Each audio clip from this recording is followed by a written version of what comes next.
Come ride the little train that is rolling down the tracks to the junction. Forget about your cares, it is time to relax at the junction. Lots of curves, you bet, and even more when you get to the junction. Petticoat Junction. There's a little hotel called the Shady Rest at the junction. Petticoat Junction. It is run by Kate. Come and be her guest at the junction. Petticoat Junction. And that's Uncle Joe. He's a moving kind of slow at the junction. Petticoat Junction.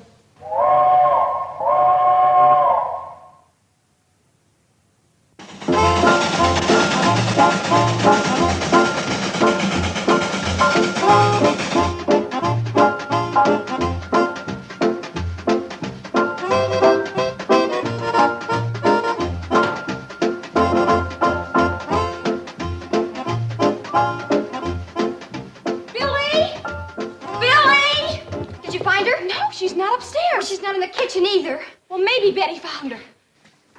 She's not outside. Well, maybe she went into town. Without telling us? Oh, Mother wouldn't do that. Oh, she's in the cellar. Why didn't we think of it?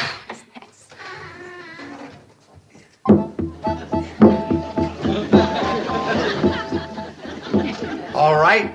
Who hid my Indian? Uncle Joe, we're worried. We can't find Mama. Now you know how I feel when you hide my Indian. Oh, Uncle Joe, this is serious. I don't know where We've looked all over the house. All right. Stop chattering like a nest full of baby blue jays. Your ma went to town. She left a note. What does it say? Nothing, just that she went to town. But I'm worried. Me too. So am I. What about? Well, Mom didn't sleep a wink last night. We heard her walking the floor all night long. And she didn't eat a bite of breakfast. I'll bet she's still worried about the train, Uncle Joe. Afraid the railroad's gonna scrap it. Relax. I took care of that railroad man. He wouldn't dare scrap the Hooterville cannonball. Has anyone heard the train this morning? No, I haven't. I haven't either. Then Mother must still be at the track waiting. Come on, let's go.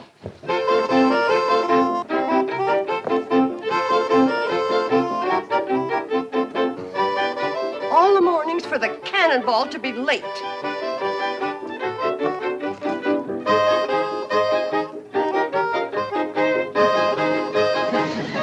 Mother! No! Don't do it! Don't do what? I was listening for the cannonball. It's 2 hours late.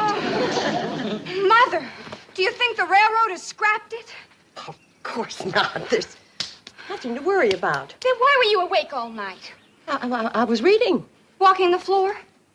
If I read in bed, I fall asleep. Mother, you're worried about the train. Oh, I am not. Well, you didn't eat a bite of breakfast. Of course I did. I had coffee and buttered train. Toast.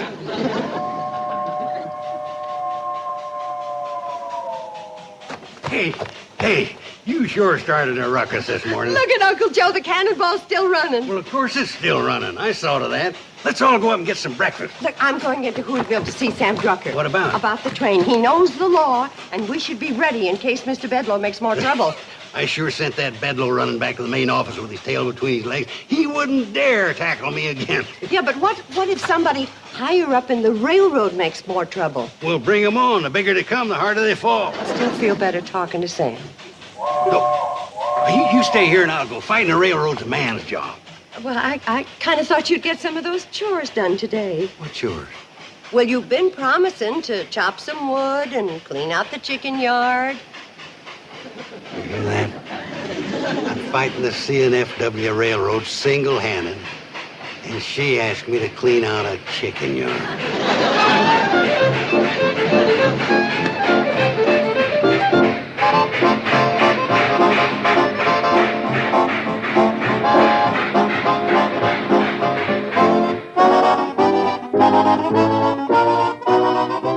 Bedloe, you had a job to do, and you didn't do it. But, Mr. Curtis... What do those rubes do to you back there?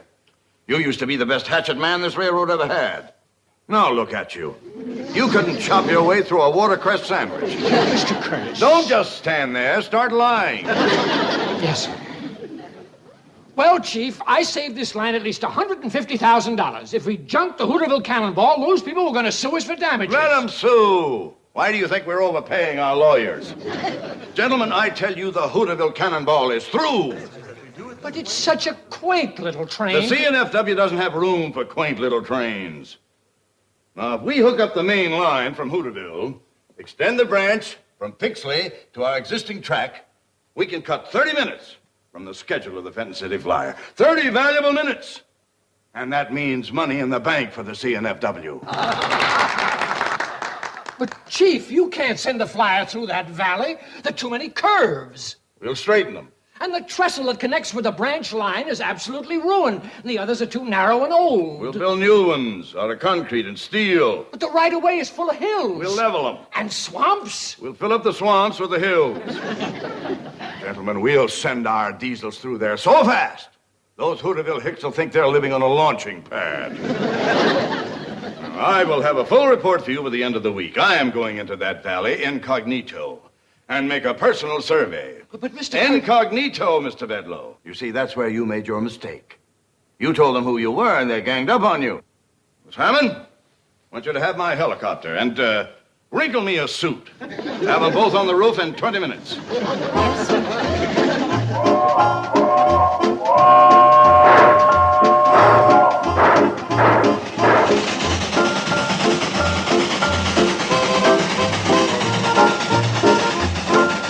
According to Sam Drucker, all we can do right now is lay low and let the railroad make the next move. Sam's a smart fella. He says to expect trouble, though, especially from the president. Remember how mean Mr. Bedloe was? Honorest man I ever met. Well, from what Sam's heard, the president of this railroad makes Mr. Bedloe look like a Sunday school teacher. Floyd, look. It's a heliocopter. Yeah. What do you suppose that whirly-bug's doing around here? Put me down outside Hooterville. According to the map, I flew right over it, but I didn't see a thing. You just passed the train, so put me down in front of it and I'll flag your eye. Roger.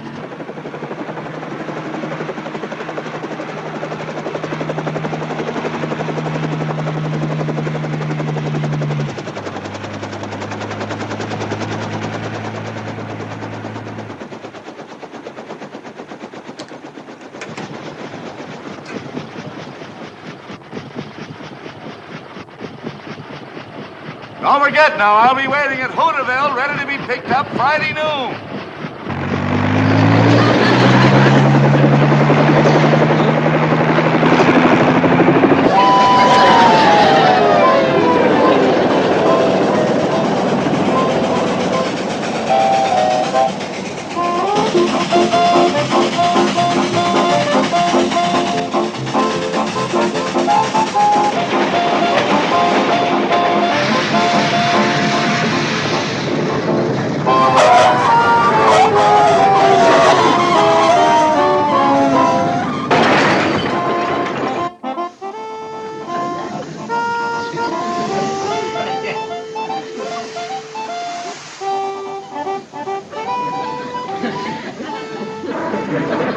Looks like a hobo. Yeah, and he had the nerve to stop the train. Go easy on him. Listen, Kate, it's bad enough for a hobo to hook a ride on the outside, but he come inside. Yeah, but the poor fella looks like he's on his last leg, so take it easy, huh? Hi there. Hello? My name is Kate Bradley. I run the Shady Rest Hotel up the tracks away. And this is Mr. Smoot. Hello, Smoot. It's Mr. Smoot. How far you figuring on going? End of the line. How much do I owe you?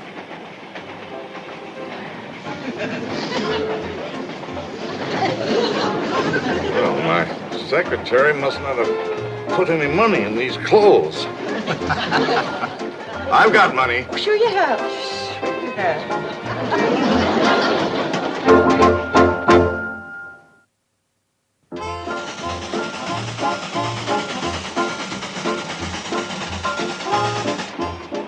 I still want to know what the fare is. You wouldn't know what to charge him, would you, Floyd? No, I wouldn't. We never stopped where we picked you up before. Hi. What's up, Charlie? Oh, nothing. Just come back to check on the hitchhiker. Wait a minute. You're the engineer, aren't you? Yep, sure am. Well, then who's running this train? My little girl. What? Betty Jo, my youngest daughter. Runs the train real good, too. Come on, Floyd. We're almost to the trestle. See you later, folks. They let your daughter run this train, a child? She's been running it for years. Has a real steady hand on the throttle.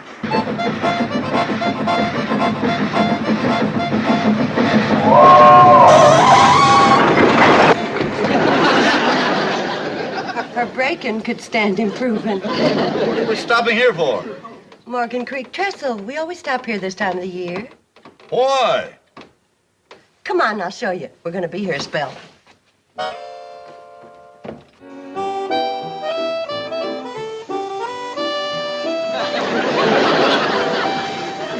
I'm all baited up and ready to go. Well, dump it in. Fish ain't likely to climb up here begging for it. Quiet, both of you. I think I got me a nibble. Nope, the worm was just stretching. Oh, no. You mean to tell me you stopped this train just to go fishing? We ain't in no hurry. Well, I am. Let's get this iron rolling. You sure give good orders for a hobo. A hobo? I am Norman P. Curtis, presently a hobo. Well, if you don't intend staying one, there's no shame in it. Would you like to try my pole? Oh, no, thanks. I'm not much of a fisherman. Well, you never know till you try. Go ahead. Well, all right. But I'm not very good at it. Ooh, I wouldn't say that. I think you got something already. Either that or Betty Jo's using a mighty heavy worm.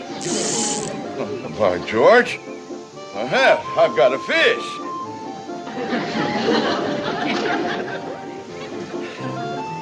Look, a fish.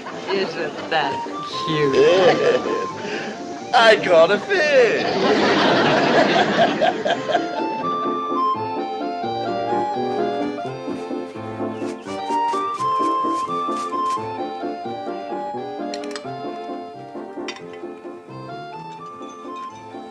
I haven't had a meal like this in years. Well, you're glomping it down. You won't need another one for years. I thought those two freeloaders could put it away, but you got them backed into a corner. What do you mean, freeloaders? We give value received. All of you ride on our railroad for free. Oh, they do? Well, I'd like to hear more about that later. Yes, Kate and the girls and Uncle Joe and... Here you are, Mr. Curtis. The piece de resistance. Oh, Mrs. Bradley, I don't think I have room for anything more. Oh, you're just being modest. The way you pack it in, you could give stuff and lessons to a silo. You'll have room, all right. Regarde. Poisson a la Curtis. My fish. Where? Right there under that sprig of parsley.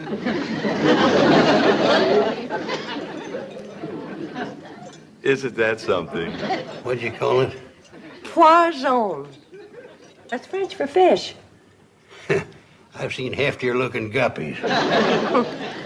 This one did lose a little in the translation. Mrs. Bradley, I can't remember. Kate? Oh, Kate, thank you. I can't remember when I've tasted such delectable food. I'm certainly going to miss it. Well, why don't you stay for a few more days? Tomorrow we're going to have ribs.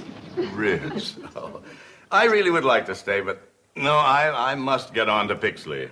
Mr. Curtis, we all get down on our luck sometimes, so Kate. you don't have to be bashful with us. If it's a question of money, we can work something out. Kate. You're very kind. Maybe I will stay on for a while. Kate, could I speak to you for a minute? Well, sure, I can. Excuse me. And just holler when you want dessert. We're going to have gooseberry turnovers. Gooseberry turnovers? Oh, marvelous. My own fish. Maybe I shouldn't have asked her to cook it. Maybe I should have had it mounted. Kate, why'd you have to invite him to stay? Why not? He's a very nice man. Have you seen him eat? He's got more stomachs than a camel. Poor man. Poor us, I mean. Why, he's had everything but the delphiniums Betty Jo painted on the plate. Uncle Joe, I got a feeling about Norman Curtis. His coat may be frazzled, and he may be coming apart at the seams, but underneath it all... He's a tramp. He's a gentleman. I can tell. And you got no call to whittle on a man just because he's come on hard times. Well, if he don't stop eating, our hard times are going to be asking his hard times to move over. It's our bounden duty to help him. Anybody can tell he's seen better days. Not better eating days. Kate, you're a mighty poor judge of character. Now, that Norman is a freeloader if I've ever seen one. He's not a freeloader. I ain't seen the color of his money, have you? Well, I'm going to let him work out his keep. He's going to work? Sure. You've got a lot of chores that haven't been tended to. Norman can be your helper. Helper. Oh, well, that's different. Maybe I better go and see if that poor fella needs some more food.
To the loveliest lady I've ever known.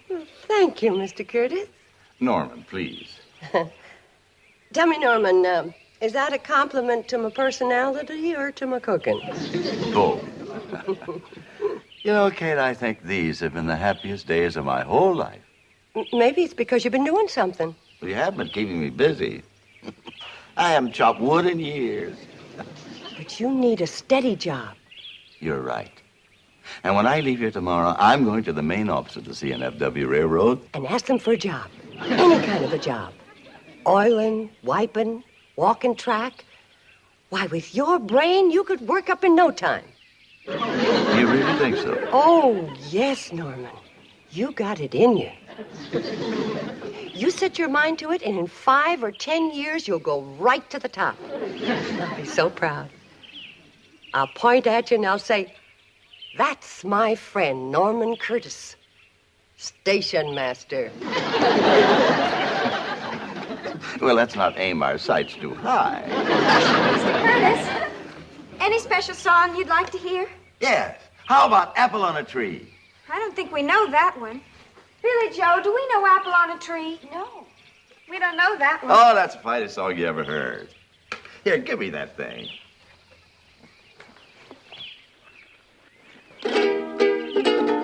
Wish I was a woolly boogie bee Wish I was a woolly boogie bee.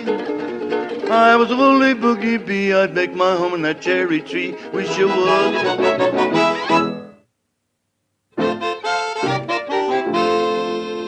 Your president did not fire blank cartridges in Hooterville. I did not permit mawkish sentiment to influence my decision. Well, I'm sorry, Chief. I must have been hypnotized. Well, when do we go back to work up there? On what? Well, like you said, to hook up the branch line with the Fenton City Flyer. What are you talking about, Bedloe? We can't send that flyer through that valley. There are too many curves. But you said we'd straighten them. The right-of-way is full of hills. But you said we'd level them. And swamps. That's where you said you'd put the hills. Well, there are too many swamps and not enough hills. And furthermore, the main trestle is completely wrecked.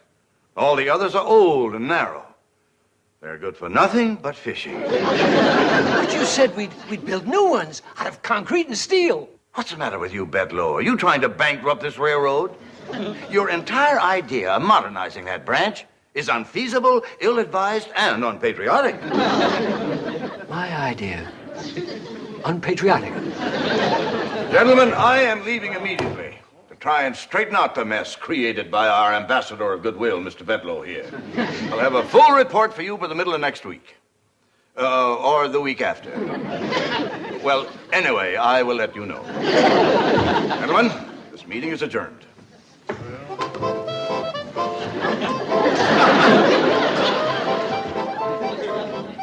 Oh, Miss Hammond, dear. If you have a moment, would you please get my helicopter and my wrinkled suit?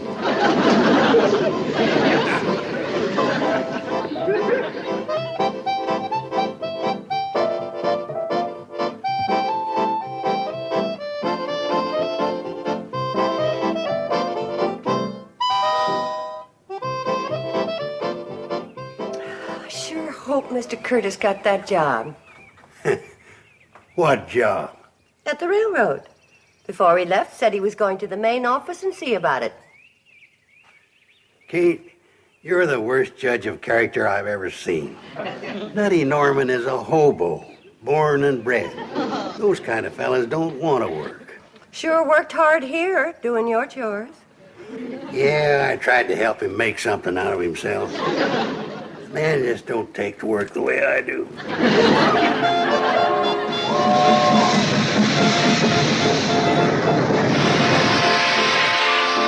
Thanks for the lift, fellas. Oh, and I see you at lunch tomorrow? You'll see us for supper tonight. The way you eat, there won't be no tomorrow.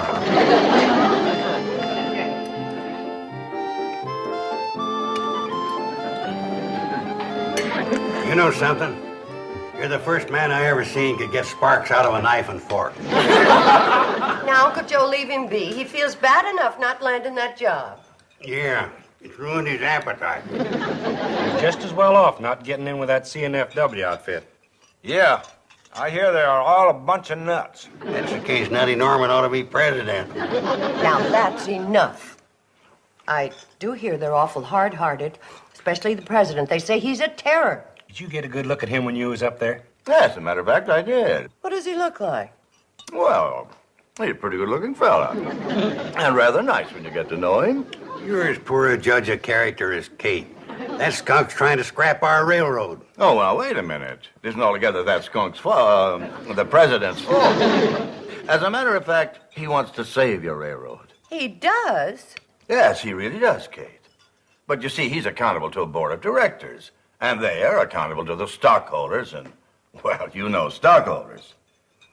Well, when the fiscal year terminates, they want those net profit dividends to be commensurate with Norman. When you try to talk business, you're pathetic. Stick to eating. That's what you do best. You don't sing bad.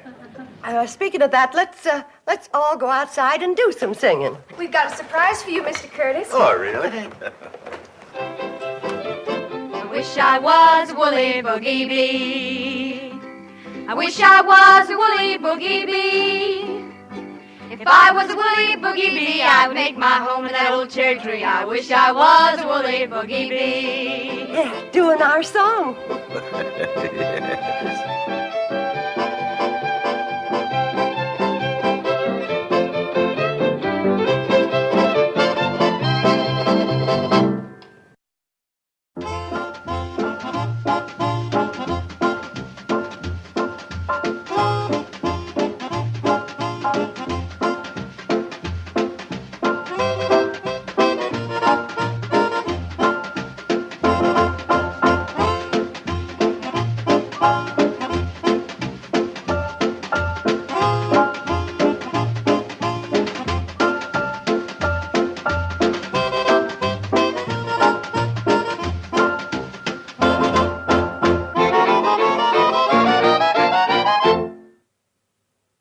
This has been a Filmways presentation.